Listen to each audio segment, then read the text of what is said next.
अस्सलाम वालेकुम दोस्तों, अॼु असां मौलाना उबैदुल्ला सिंधी जे बारे में मालूमात हासिल कंदासीं त उहे केरु हुआ ऐं उन्हनि कहिड़ी रीति जदोजहद शुरू कई। मौलाना उबैदुल्ला सिंधी खे हिंद ऐं सिंध में जदीद क़ौमी फ़िक्र जो बानी सम्झियो वञे थो। हुन जदीद क़ौमी फ़िक्र जे बुनियाद ते हिंदुस्तान खे आज़ादी ॾियारण जे लाइ समूरी उमिरि पाण पतोड़ियो। हुन समूरे हिंदुस्तान में आज़ादी लाइ विढ़ंदड़ माण्हुनि जा जथा तयारु कया ऐं मुल्क खां ॿाहिरि वञी करे बि आज़ादी ऐं इनक़लाब जे लाइ सख़्तु जदोजहद कई। हुन ॿाहिरि वञी अंग्रेज़नि जे लाइ अहिड़ियूं ॾुखियूं हालतूं पैदा कयूं जो ॿी महाभारी लड़ाई जे मौक़े ते अंग्रेज़नि खे हिंदुस्तान छॾे वञण जो वाइदो करणो पियो। मौलाना उबैदुल्ला सिंधी गॾियल हिंदुस्तान में जंहिं इनक़लाबी तरीक़े क़ौमी ऐं तबक़ाती बुनियादनि ते हिंदुस्तान खे आज़ादी ॾियारणु पए घुरी, अंग्रेज़नि संदसि उहो मक़सदु पूरो थियणु न ॾिनो ऐं पोइ मौलाना सिंधी मुल्क वापसि अची अवाम में इहो रूह फूकण जी कोशिशि कई त उहे दीन ऐं दुनिया जी गॾियल भलाई हासिलु करण लाइ क़ुरान जे इख़लाक़ी ऐं क़ानूनी फ़िक्र ऐं यूरोप जी साइंसी तरक़ीअ खे मिलाए हिकु मिसाली मुआशिरो क़ाइमु करण जी कोशिशि कनि। मौलाना उबैदुल्ला सिंधी पंजाब जे देरे गाज़ी ज़िले जे चियांवाली ॻोठ में सिख घराणे में 10 मार्च 1872 ईस्वी में ॼाओ। हिन उभम ॿार जॾहिं इल्म सां चाह रखियो त नंढड़ाइप में ई खेसि हक़ ऐं सच जो रस्तो ॾिसण में आयो। जॾहिं पाण 10 दर्जे में पहुतो त खेसि इस्लामी किताब पढ़ण जो शौक़ु थियो। खेसि दीन इस्लाम बाबति जेको बि किताब मिलंदो हो सो पढ़ी वठंदो हो। मौलाना उबैदुल्ला सिंधी जॾहिं मुसलमान थियो त दीनी तइलीम हासिलु करण जे इरादे सां सिंध में पहुतो। हिते सभ खां पहिरियां ई संदसि मुलाक़ात भरचूंडीअ जे बुज़ुर्ग मौलाना हाफ़िज़ मोहम्मद सिद्दीक़ सां थी, जेको तंहिं ज़माने जे हाकारनि आलमनि मां हिकु हो।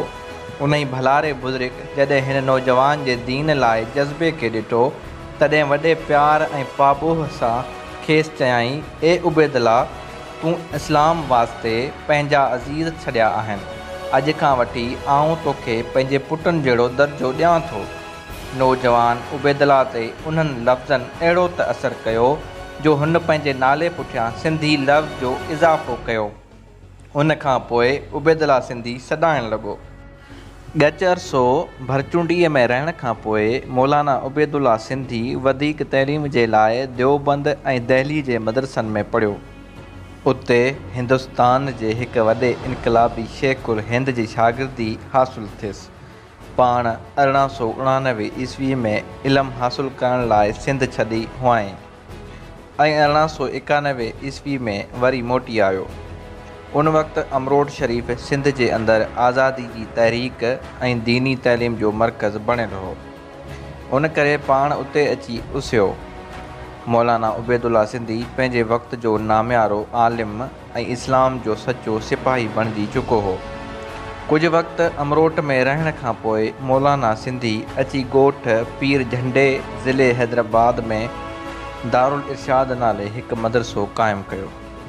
8-9 साल मौलाना सिंधी ईअं इनक़लाबी इंसान पैदा कंदो रहियो। 1909 ईस्वी में मौलाना उबैदुल्ला सिंधी खे संदसि उस्ताद हज़रत शेख़ुल हिंद देवबंद घुराए वरितो ऐं खेसि चयो त हाणे आज़ादी जे लाइ इनक़लाबी तहरीक शुरू करण जो वक़्तु अची वियो आहे। उते पंहिंजे उस्ताद जे साथ सां जमियतुल अंसार नाले हिकु जमायत क़ाइमु कयाईं, जंहिंजो पाण सेक्रेटरी मुक़ररु कयो वियो। 1913 ईस्वीअ में दहली जे निज़ारतुल मारिफ़ नाले हिकु इदारो क़ाइमु कयो। उन इदारे में दीनी आलमनि ऐं अंग्रेज़ी पढ़ियल शख़्सनि खे गॾे हिंदुस्तान में हिकु मज़बूत इनक़लाब तयारु करे उतां तयारु थियल इनक़लाबियुनि जे ज़रिए बाद में मुल्क जे माण्हुनि में सुजाॻी पैदा करण जो मक़सदु अॻियां रखियो। इन ई दौरान संदसि उस्ताद शेख़ुल हिंद खेसि हुकुम कयो त हू मुल्क खां ॿाहिरि निकिरी वञे ऐं ॿाहिरि मुल्कनि जी मदद सां हिंदुस्तान खे तकड़ी आज़ादी वठी ॾियण लाइ कोशिशूं करे। उन वक़्तु काबुल दुनिया में सियासी तब्दीलियुनि ऐं भञ-डाह जो मर्कज़ बणियलु हो। उन करे मौलाना सिंधी ओॾांहुं रवानो थियो।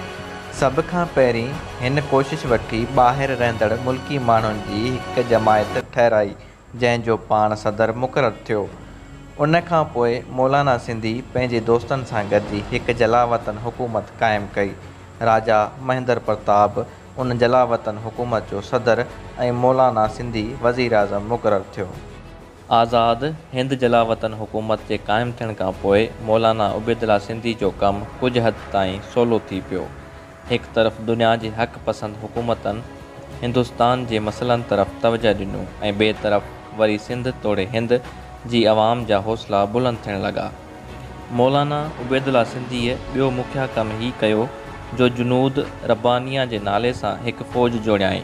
हिन फ़ौज में सिंध मां मौलाना ताज महमूद अमरोटी, मौलवी मोहम्मद सादिक खडेवारो, शेख अब्दुल रहीम हैदराबादी, अल्लामा असदुल्ला शाह टकराई ऐं ॿिनि खे ख़ासि उहिदा ॾिनाई। मौलाना सिंधी संदुसि उस्ताद मौलाना महमूदुल हसन ऐं संदुनि साथियुनि जी इहा मर्ज़ी हुई त हिकु तरफ़ हिंदुस्तान अंदरि अंग्रेज़ सरकार ख़िलाफ़ु बग़ावतूं करायूं वञनि ऐं ॿिए तरफ़ ॿाहिरां तुर्की ऐं अफ़गानिस्तान खां हिंदुस्तान ते हमिलो करायो वञे। अहिड़ियुनि हालतुनि में अंग्रेज़ सरकार मजबूर थी पवंदी ऐं मुल्क मां तड़जी वेंदी। इन ई सिलसिले में मौलाना उबैदुल्ला सिंधी ऐं संदुसि ॿिनि साथियुनि रूस, तुर्की ऐं जर्मनी जी हुकूमतनि सां राबितो क़ाइमु कयो। पर जीअं त पहिरीं महाभारी लड़ाई में तुर्कीअ खे शिकस्त आई हुई, उन करे इहा ॻाल्हि ॾुखी थी पई त तुर्की हिंदुस्तान ते हमिलो करे। काबुल मां वक़्त ब वक़्तु पंहिंजे हिंदुस्तानी साथियुनि खे पंहिंजे मनसूबनि खां वाक़िफ़ु कराइण लाइ पाण ऐं हिकु माण्हू तयारु कयो आहे, जेको अफ़गानिस्तान मां रेशमी रूमाल खणी हिंदुस्तान वेंदो हो। मौलाना सिंधी उन्हनि रूमालनि ते पंहिंजो पैगाम उणाए छॾींदो हो। संदुसि माण्हू वास्तेदार दौर ताईं उहे ख़ासि रूमाल पहुचाईंदो हो। जॾहिं मौलाना उबैदुल्ला सिंधी हिंदुस्तान ते हमले करण लाइ नक्शा तयारु कया ऐं सिंध तोड़े हिंद में बग़ावत जा मर्कज़ मुक़ररु कया, जॾहिं हमले ऐं बग़ावत जी हिकिड़ी तारीख़ मुक़ररु करे उन्हीअ खे रेशमी रूमाल ते उणाए हिंदुस्तान में पंहिंजे साथियुनि ॾांहुं ॾियारे मोकिलियाई। उन्हनि रेशमी रूमालनि जे करे उन तहरीक जो नालो ई रेशमी रूमाल तहरीक पइजी वियो। उहो माण्हू जेको ख़ासि रूमाल खणी अची रहियो हो, सो जॾहिं पंजाब में पहुतो तॾहिं हुकूमत खे कंहिं मुख़बिरी कई। राज़ फाश थी वञण खां पोइ मौलाना उबैदुल्ला सिंधीअ जा समूरा हिंदुस्तानी साथी गिरफ़्तार थी विया। मौलाना उबैदुल्ला सिंधी काबुल में 7 साल रहण खां पोइ रूस वञण जो फ़ैसिलो कयो। पाण रूस मुल्क जी चूंड उन करे कयाई जो 1917 ईस्वीअ में उन ई मुल्क में नओं कामयाब इनक़लाब जो तजुर्बो कयो वियो हो। रूस में मौलाना सिंधी जी स्टालिन सां तफ़सीली मुलाक़ात थी ऐं लेनन जे बीमार हुअण करे मौलाना जी साण मुलाक़ात न थी सघी। मौलाना सिंधी स्टालिन खे इनक़लाबी अमल दौरान पंहिंजनि रवैयनि ऐं तरीक़ेकार में लचक रखण ते भरपूर बहस कयो, जंहिंजो तफ़सील संदुसि जलावतनी जे हिकु साथी ज़फ़र हसन ऐबक पंहिंजी डायरी में कयो आहे। रूस में रहण दौरान संदुसि ॾेठ वेठ तुर्कीअ जे सफ़ीर सां थी। उन जी मदद सां हिन तुर्कीअ जे दौरे जी इजाज़त वरिती। तुर्कीअ में मौलाना उबैदुल्ला सिंधी जी मानाइते नमूने सां आजियां कई वई। हिन खे उतां जे क़ौम जे अबे कमाल अतातुर्क सां मिलण ऐं ख़्यालनि जी ॾे वठि करण जो बि मौक़ो मिलियो। रूस जी भेट में मौलाना उबैदुल्ला सिंधी तुर्की में घणो वक़्तु गुज़ारियो ऐं भरिया 2 साल उते रहियो। पाण तुर्कीअ में सरोराजिया पार्टी जो बुनियादु विझी हिंदुस्तान जे लाइ घण क़ौमी वतन जो मंशूर जारी कयो, जेको हिंदुस्तान जे लाइ क़ौमी ऐं तबक़ाती बुनियादनि ते पहिरियों आइनी खाको हो। तंहिं ज़माने में दुनिया जूं साम्राजी क़ुवतूं मिली जुली मुसलमाननि खे सताए ऐं ईज़ाए रहियूं हुयूं। इस्लामी दुनिया जो हाल ॾिसी दुनिया जा मुसलमान मजबूर थिया त उहे हिकु हंधि गॾु थियनि ऐं पंहिंजे मसइलनि जो हल तलाश कनि। आख़िरकार 1926 ईस्वीअ में दुनिया जे मुसलमाननि जे हिकु मेड़ थियण जो फ़ैसिलो थियो, जंहिं में शरीक थियण लाइ मौलाना उबैदुल्ला सिंधी तुर्की मां मके शरीफ़ ॾे रवानो थियो। मके शरीफ़ में मौलाना उबैदुल्ला सिंधी भरिया 12 साल इस्लाम जे इनक़लाबी पैगाम जी तबलीग कई ऐं तइलीम ॾिनी। सिंध, हिंद, इंडोनेशिया, ताशकंद ऐं ॿिए इस्लामी दुनिया जी केतिरनि ई आलमनि वञी खांइसि तइलीम पिराई। आख़िरकार मौलाना उबैदुल्ला सिंधी 24 सालनि जी जलावतनी बाद 4 मार्च 1929 ईस्वीअ ते पंहिंजी मिठड़ी सिंध में क़दम रखियो।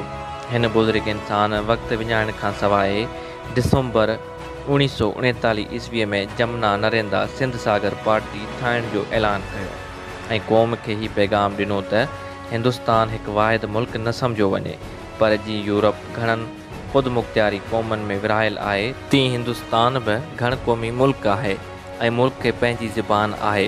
हिंदुस्तान खे हिकु मुल्क तौरु आज़ादी न ॾिनी वञे, पर हर हिकु ॿोलीअ ऐं सक़ाफ़त जी वहदत खे अलॻि अलॻि आज़ादी ॾिनी वञे। मौलाना उबैदुल्ला सिंधी हिते अचण खां पोइ हितां जे नौजवाननि खे पंहिंजी तहरीक जो मर्कज़ बणायो। हिन अप्रैल 1944 ईस्वीअ में हैदराबाद में जमियतुल तुलबाए सिंध ठाही। उन मौक़े ते पके किले हैदराबाद में सिंध जे शागिर्दनि खे कयल पंहिंजे तारीख़ी ख़िताब में खेनि चयाईं त हिन मौक़े ते आऊं अव्हां शागिर्दनि खे ॿुधाईंदुसि त अव्हां अंग्रेज़ी पढ़ो, मग़रबी साइंस जो मुतालियो कयो, इल्मु ऐं ॼाण हासिलु कयो त जीअं उन इनक़लाब खे सम्झी सघो जेको समूरे यूरोप खे पंहिंजी लपेट में आणे चुको आहे। तव्हां हिंदुस्तान में उन इनक़लाब लाइ तयारु रहो। इन मौक़े ते वधीक तक़रीर कंदे चयाईं, असां सिंध खे हिकु मुस्तक़िल मुल्क सम्झूं था ऐं उन सिलसिले में को बि मज़हबी सवाल पैदा थियण न ॾींदासीं। हिंदुस्तान जे ॿिनि मुल्कनि सां उन जो कॉन्फेडरेशन ज़रिए तालुक़ु रखंदासीं। सिंध जी क़ौमी ऐं सरकारी ॿोली सिंधी हूंदी। सख़्त जदोजहद ऐं महिनत जे करे आख़िरकार संदुसि तबियत नाचाक रहण लॻी। अहिड़ियुनि हालतुनि में बि हिन सिंध जो तफ़सीली दौरो करे सिंधियुनि खे बेदार थियण ऐं ज़माने जी ईंदड़ हालतुनि सां मुंहुं ॾियण जा हीला हलाया, पर मौत खेसि वधीक मोहलत न ॾिनी ऐं 22 अगस्त 1944 ईस्वीअ ते वफ़ात कयईं। मौलाना उबैदुल्ला सिंधी जीअं सॼी उमिरि अमली जदोजहद करे हिंदुस्तान जी हेॾी सारी इंसानी सोसाइटी खे ग़ुलामी खां निजात ॾियारण लाइ पाण पतोड़ींदो रहियो, तीअं इल्मी तरह बि क़ुरान जी तफ़सीर ऐं इनक़लाबी तहरीरनि ज़रिए उन जदोजहद खे दाइमी हैसियत ॾियण लाइ वॾा जतन कया। संदुसि अमली जदोजहद ऐं इल्मी काविशूं समूरे गॾियल हिंदुस्तान जे इनक़लाबियुनि ऐं आलमनि लाइ शुरू खां वठी आख़िर ताईं रहियूं आहिनि ऐं ईंदड़ केतिरे अरसे ताईं उन्हनि जे हौसले ऐं जज़्बे खे गरमाईंदियूं रहंदियूं। दोस्तो, अॼु जी तारीख़ साज़ शख़्सियत जी कहाणी पूरी थी ऐं ईंदड़ क़िस्त ॾिसण लाइ असांजे चैनल खे सब्सक्राइब कंदा। तंहिं वक़्त जे लाइ अल्लाह हाफ़िज़। सिंध सलामत, साथ सलामत।